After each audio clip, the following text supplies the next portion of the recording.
तो स्वागत है आपका। अगर आप डेटाबेस सीख रहे हैं तो आपने मोंगोडीबी का नाम तो सुना ही होगा, लेकिन सवाल ये है कि मोंगोडीबी आखिर है क्या? इसमें डाटा कैसे रखा जाता है, क्वेरीज कैसे चलती है और एग्रीगेशन किस काम आती है। आज इस वीडियो में हम मोंगोडीबी की कंप्लीट चीट शीट में ये सभी चीज़ें देखेंगे। तो चलिए शुरू करते हैं। आसान भाषा में समझे तो मोंगोडीबी एक डेटाबेस है जिसमें हम अपना डेटा रखते हैं, लेकिन MySQL जैसे डेटाबेस में डेटा टेबल्स, रो और कॉल्स में रखा जाता है। वहीं मोंगोडीबी में डेटा कलेक्शन और डॉक्यूमेंट्स में रखा जाता है। मोंगोडीबी का डाटा देखने में लगभग जेसन जैसा लगता है, इस वजह से इसमें अलग अलग तरह की जानकारी रखना काफ़ी आसान हो जाता है। मोंगोडीबी में सबसे ऊपर होता है डेटाबेस। डेटाबेस के अंदर होती है कलेक्शंस और कलेक्शन के अंदर होते हैं डॉक्यूमेंट्स।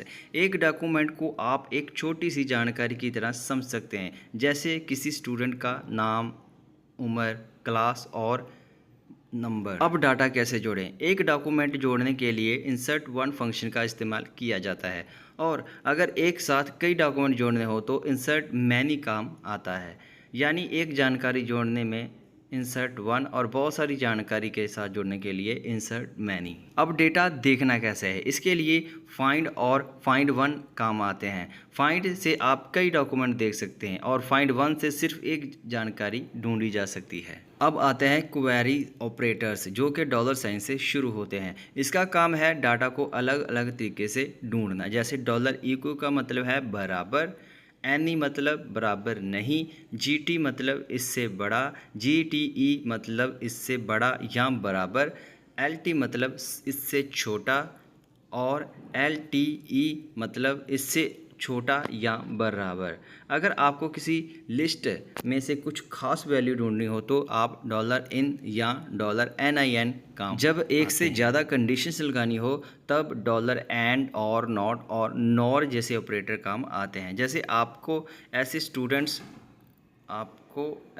जब एक से ज़्यादा कंडीशंस लगानी हो तब $एंड, और $नॉट और $नॉर जैसे ऑपरेटर काम आते हैं। जैसे आपको ऐसे स्टूडेंट ढूंढने हैं जिनकी एज 18 से ज़्यादा और मार्क्स भी अच्छे हों। ऐसी कंडीशन में ऑपरेटर्स बहुत काम आते हैं। अगर डाटा बदलना हो तो इसके लिए अपडेट वन और अपडेट मैनी का इस्तेमाल किया जाता है। अपडेट वन से एक डॉक्यूमेंट बदलता है और अपडेट मैनी से कई डॉक्यूमेंट एक साथ बदले जा सकते हैं।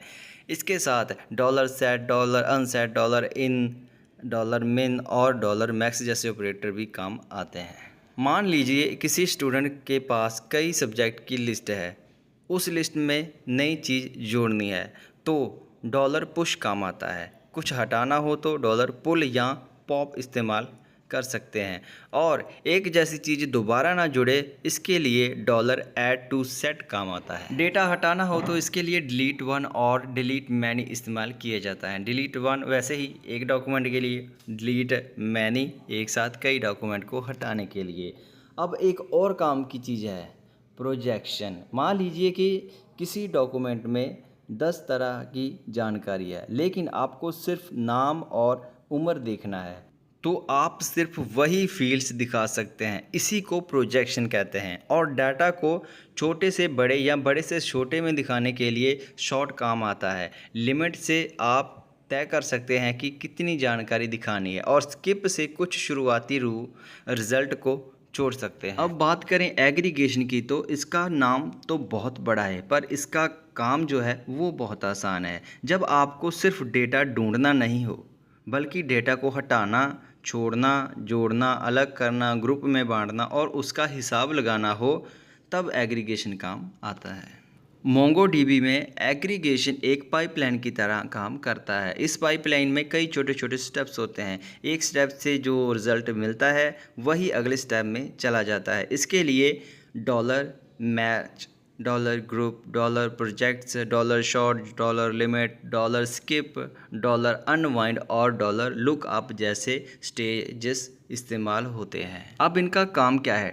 $मैच से डाटा को फिल्टर करते हैं, $ग्रुप से डाटा को अलग अलग ग्रुप में बांटते हैं, प्रोजेक्ट से तय करते हैं कि कौन सी जानकारी दिखानी है, शॉर्ट से डाटा ऊपर नीचे करते हैं। लिमिट से रिजल्ट की संख्या कम करते हैं। अगर किसी एरे की हर चीज़ को अलग अलग देखना हो तो अनवाइड काम आता है। और दो कलेक्शन की जुड़ी हुई जानकारी एक साथ चाहिए तो लुकअप काम आता है। इसे आप एसक्यूएल के जॉइन जैसे ऐसे ही बहुत सारी चीज़ें हैं जो आप इस इमेजेस में देख सकते हैं। आपको अगर जानकारी अच्छी लगी हो तो आप हमारे चैनल को सब्सक्राइब ज़रूर करें। इसकी पीडीएफ जो है आपको वो डिस्क्रिप्शन में मिल जाएगी। Thank you.